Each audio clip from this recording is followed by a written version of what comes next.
Sonata moderna.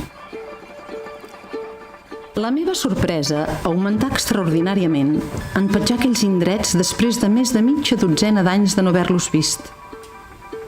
El que jo havia conegut ermots o conreus, salpebrats ací i allà per algunes estantisses barraques de fusta amb coberta d'uralita o algunes construccions rudimentàries de pedra i calç, alirets innocents de menestrals que somien passar els finals de setmana en esbargiment assolellat, lluny de l'estretor malolent dels modestos pisets ciutadans, eren avui encaixos de carrers en un pla d'urbanització pintoresca i a lo que semblava el primer cop d'ull, ben meditada, on havien vestit ja bon nombre d'edificis nous de trinca, uns acabats del tot i altres en distints graus de desenrotllament.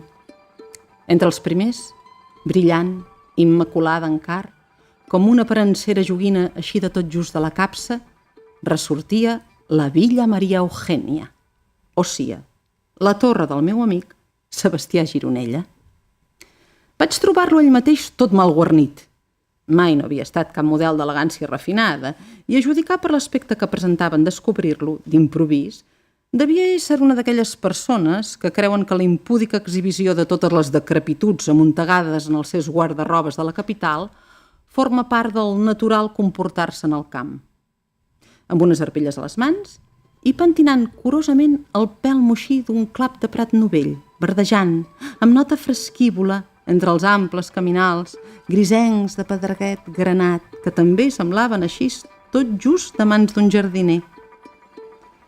Pal plantat, van d'ençà del vell portal de ferro, vaig contemplar el bon minyó durant un llarg minut, sense que ell, tot donat a la seva feina, hagués aixecat els ulls i reparat en mi.